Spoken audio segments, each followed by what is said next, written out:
everybody. Good afternoon. I trust that you are staying safe where you are. It's quite a trying time for our nation, and our hope is that we are coming out strong, actually stronger from this period in our history. So whatever you are doing to help the economy, we encourage you to ensure that you are strong at it in the little way you can, be very strong at it. Now, on behalf of the Law Accent team, may I extend our condolences to victims of the recent crisis in different parts of our country. And on the other hand, I wish to extend our solidarity for the peaceful protest of the NSAS movement. It is in the spirit of solidarity that we have committed our intellect and resources to enlightening the public on topical issues that are crucial at this point and even afterwards. Topical issues that would help define a whole lot of things in the Nigeria that we are in the labor room giving birth to. It is in the spirit of this that we are committed to doing what we are doing in our own little way to ensure that Nigeria gives birth to greatness, give birth to a baby that we can all be very, very happy about. Now, today we are going to take on the topic practical ways to demand accountability from the government. Now, let me recap that. Practical ways for you and I, practical ways for us to demand accountability from the government. We'll look at avenues that have not been maximized, and then we are going to profile, we're going to suggest practical ways to get the best from those avenues. That's just what we intend to achieve today. And thanks for always coming around. Thanks for always stepping in to hear from us. And as you hear from us, we do hope as well that you put into practice all of these insightful practical steps that will come back regularly every Thursday to share with you. So let's start with a precursor. Now, we are aware that many of you out there would consider the economy to be a failed system. And of course, that includes the legislature, it includes the executive, it includes our own judiciary. Nevertheless, if you ever think our laws and institutions are not working, I want to say that it is because we need more hands to try to make it work.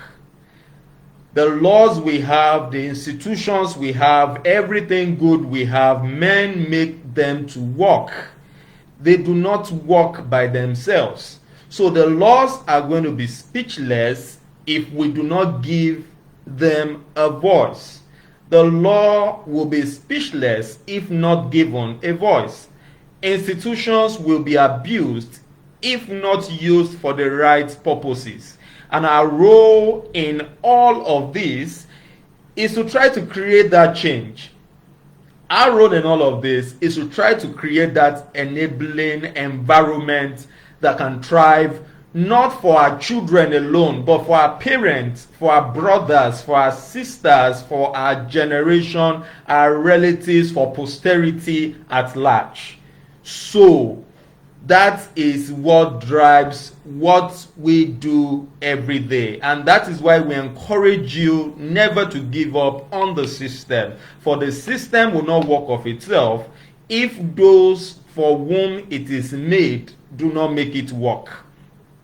So, if for instance the NSAS movement did not try, we will not be out clamoring for the same things that started as a social media campaign against police brutality.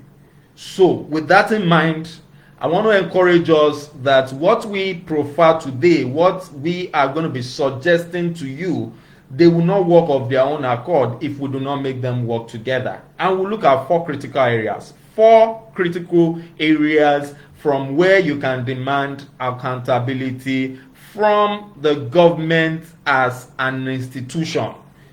Let's start with the first. The first is what is called access to information under the Freedom of Information Act.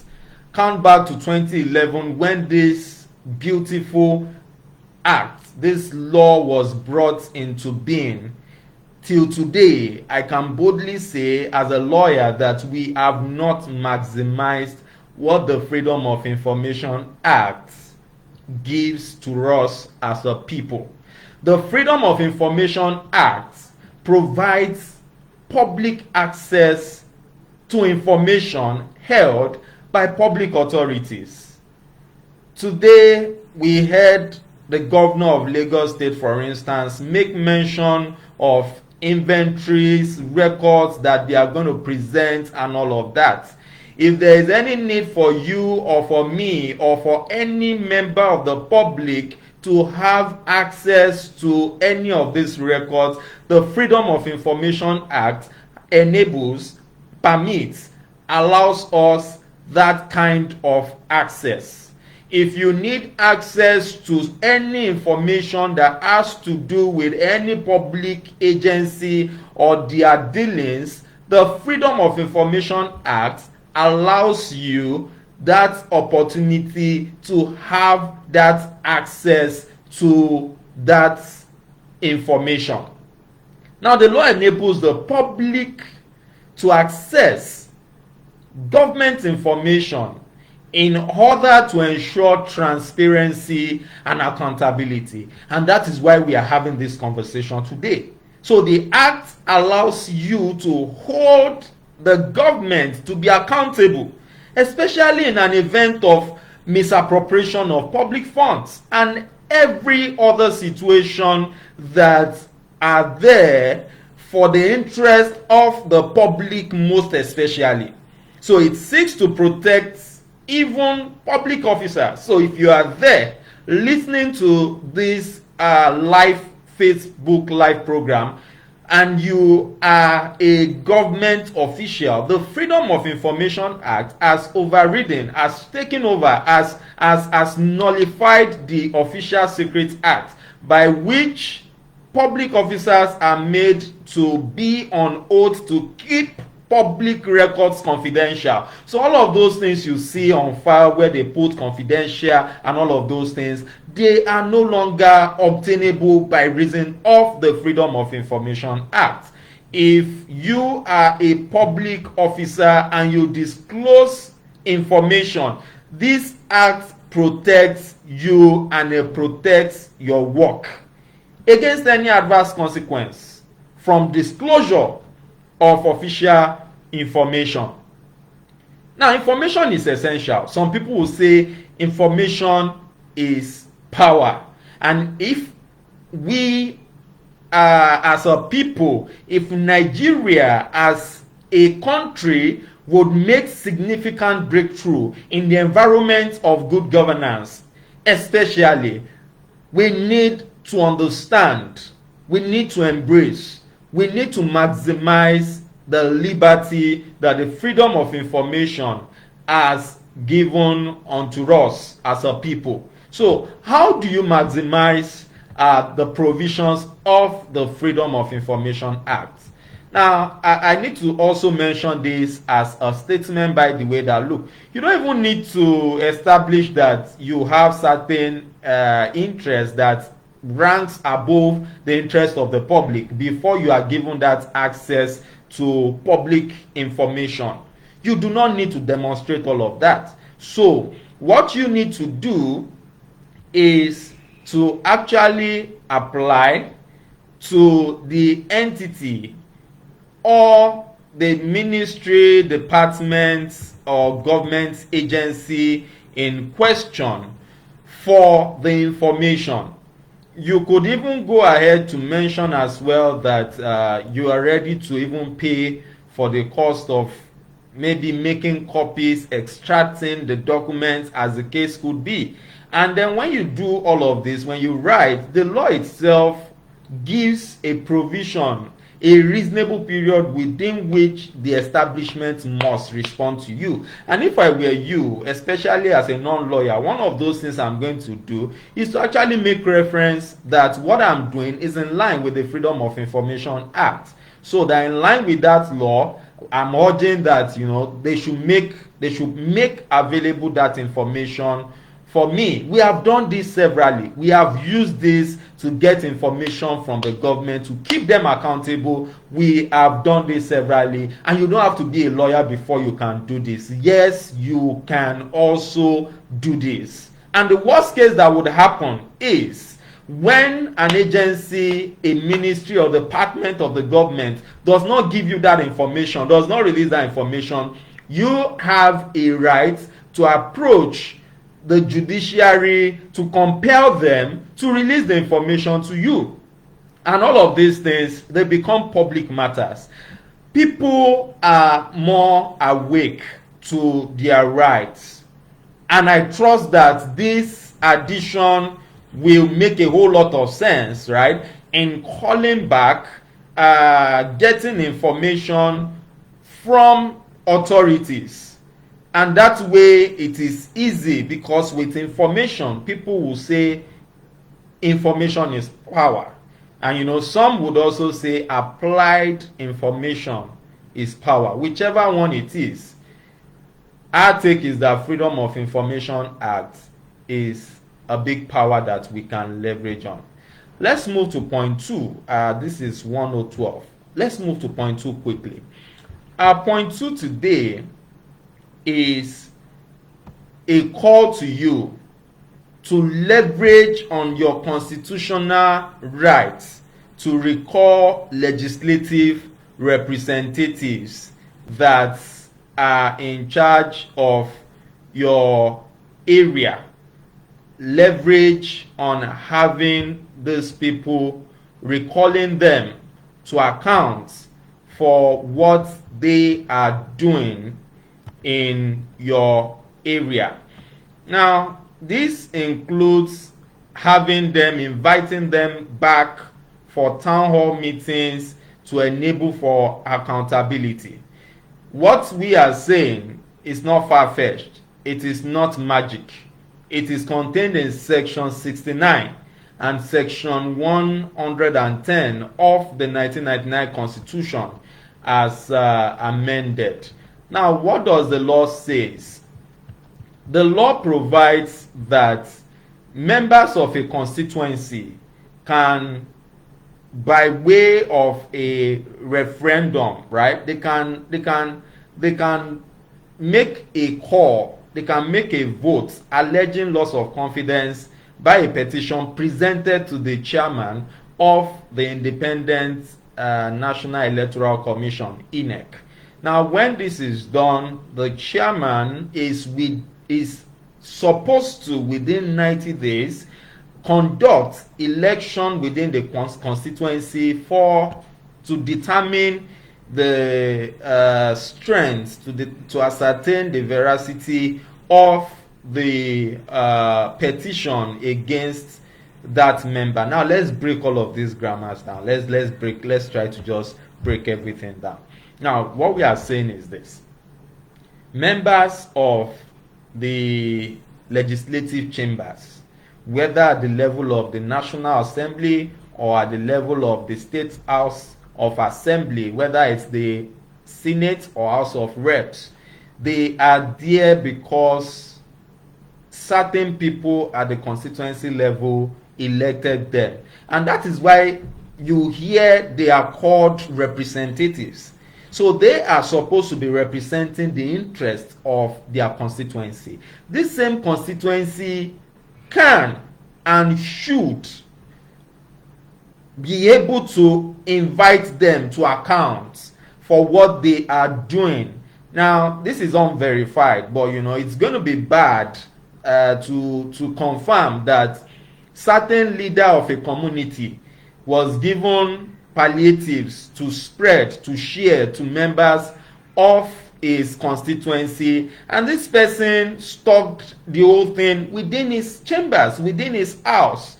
Who does that as a leader? Now, when you are called to be a leader, you're supposed to serve. And this is what we are saying, that one of the ways that we can ensure that the people that we have brought to power, they serve, is to let them understand that they need to be accountable to us. So you might ask the question, because what the law says is, if you want your rep to be accountable, right? Or if you want to create that change because of the issue of accountability or any other issue, you have to pass through a petition that is widely popular. Popular in the sense of, at least you need a 50% vote of those that are registered to vote within the constituency. Now, we are not unaware of our challenge with data in Nigeria. We are not unaware of the fact that INEC may not have an updated database that has a list of people that are registered within a constituency and have moved on from the constituency, or even those who registered but have passed on. We're not unaware of all of these facts. So you might say, I mean, this is not realistic, this is not practicable. But what we are saying, right, is that all of these issues should not suffice to discourage your constituency in pushing for a petition. They shouldn't, because, right, it is not just about getting the rep out, it is about making a statement through the process. That is what this is all about. Now, when you make a statement through this process, you have achieved something tangible.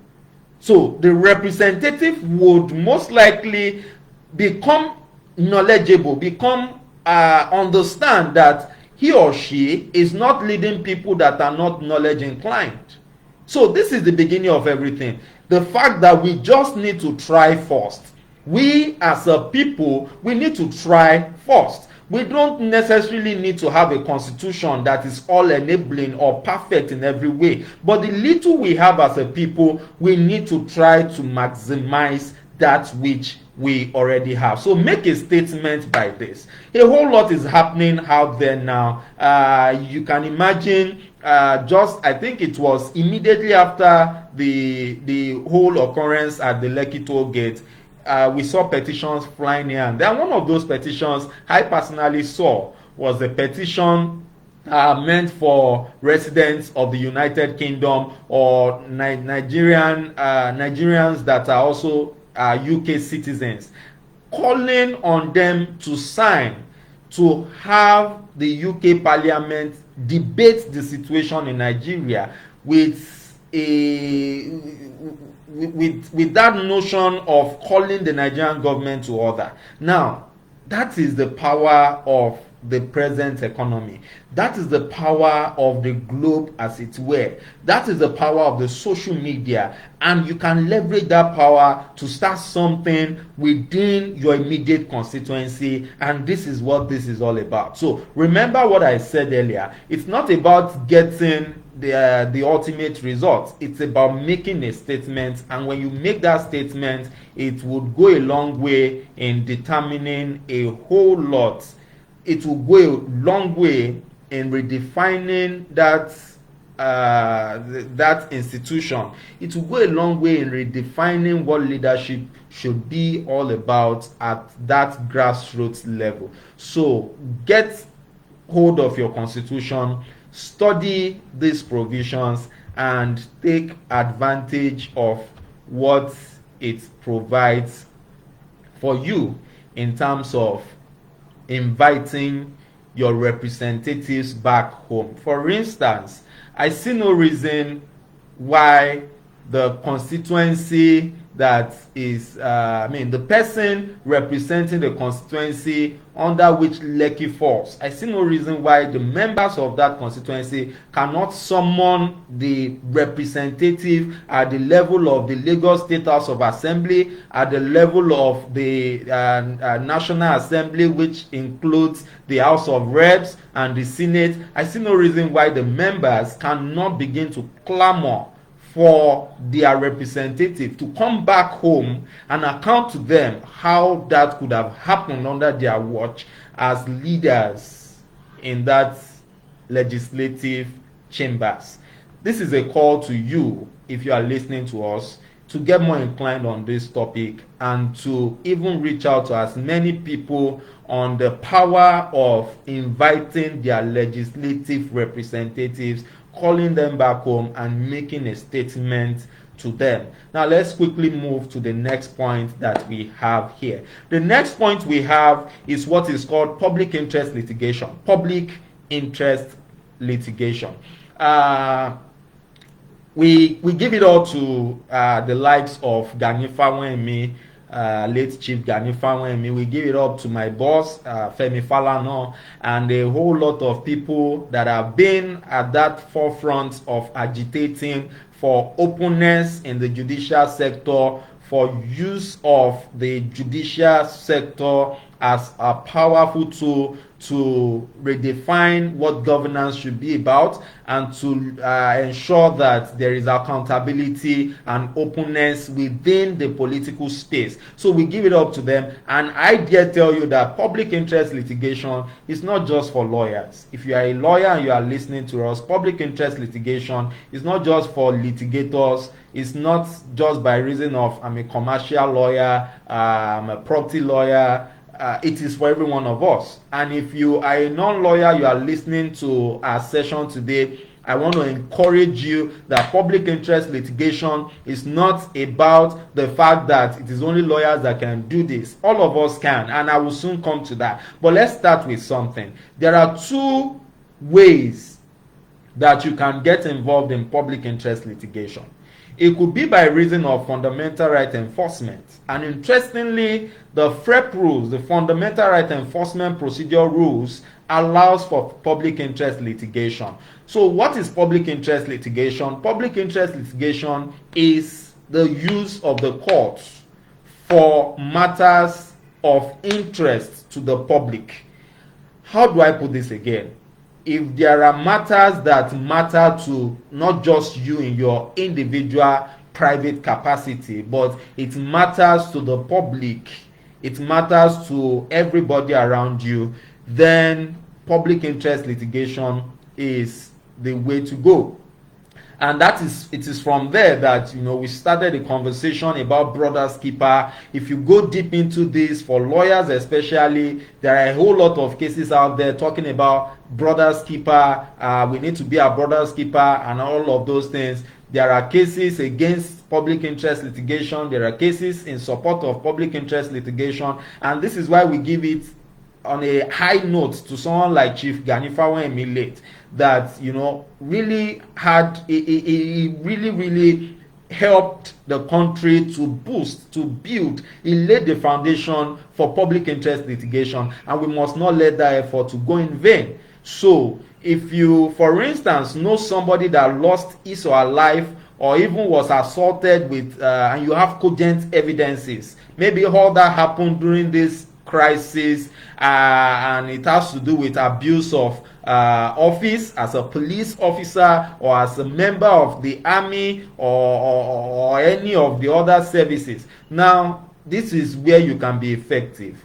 You can embark on public interest litigation. Even if the person died in the process of it, you can embark on public interest litigation. And if you are out there, you run a charitable entity, an NGO, and you're looking at how can I be effective at this period, yes, you can join the campaign to champion the cause of those that are voiceless by running public interest litigation on their behalf. There are a whole lot of lawyers network out there. The NBA as an entity, I trust that they are open and welcome to the idea of public interest litigation. Government has established bodies, constitutional bodies, to ensure that the rights of citizens and everybody is protected. So at different levels, there is a room for public interest litigation. So if you have any form of concern, and then Law Accent is also open to you,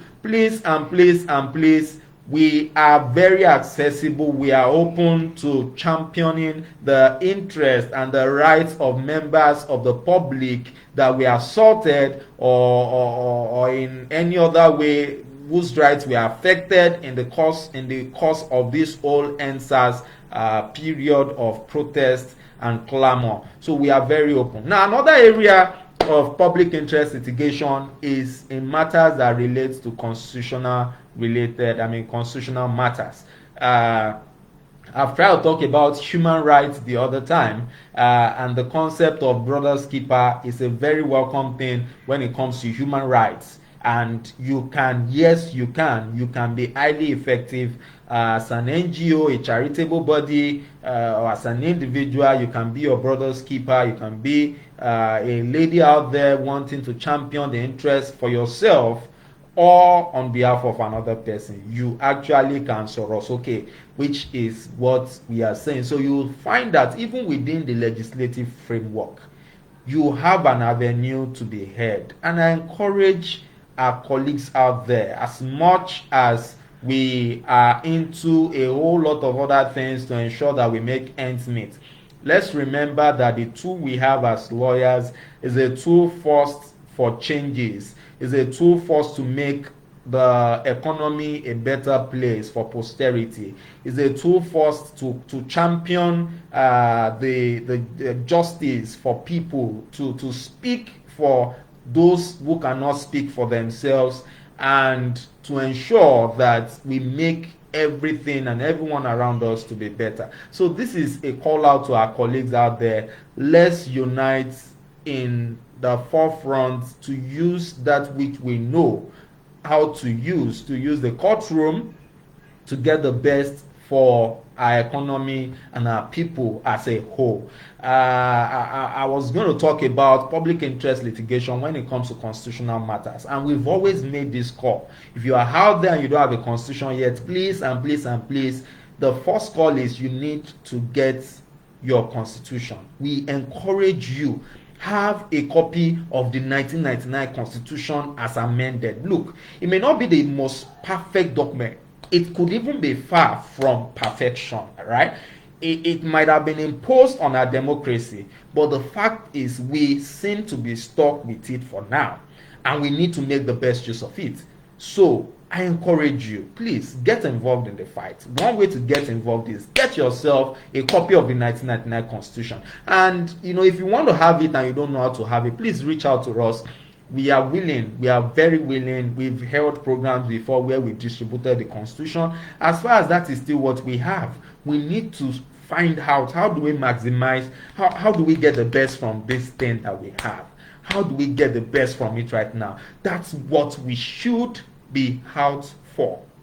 It is what we have for now. Let's maximize it. I love Mr. Falano, you see, recently he succeeded at challenging the use of the military for works that ought to be domestic works, domestic affairs. It's a nice thing to have worked under him. It's a nice thing to see what he keeps doing every day in his own little way, and we have a lot to do in following that track. So if you are an economist, for instance, right, and there is a policy that is unconstitutional, it starts from knowing what the law says, and then you move to what you know from your industry. So this is a fight for everybody. We as lawyers, we may not understand certain policies, economic topics, topical issues. We may not understand some trends even within your field.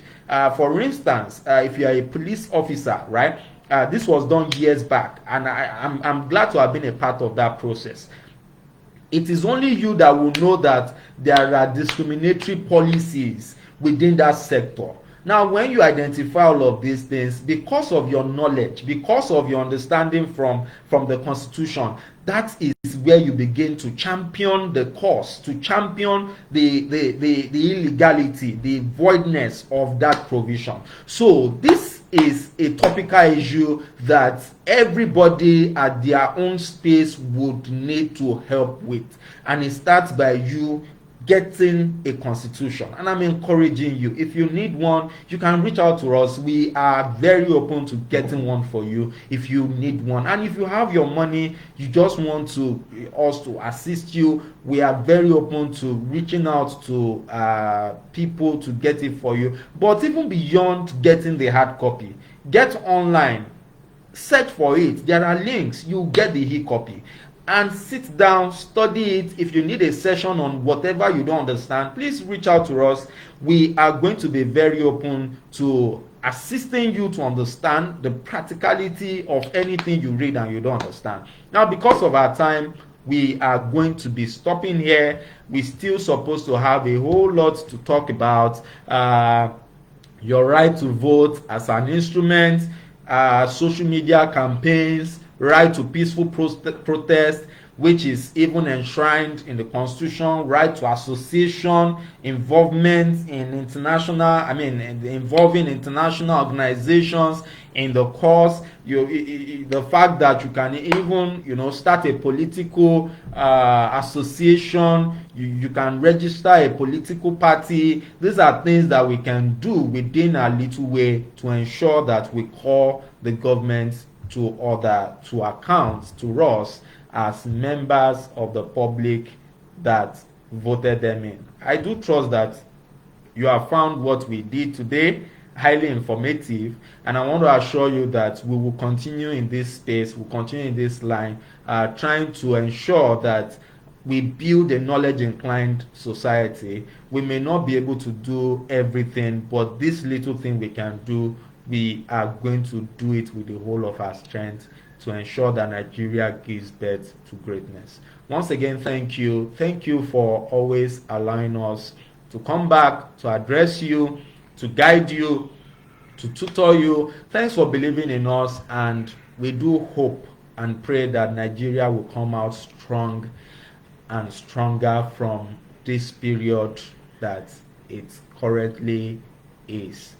Thank you once again.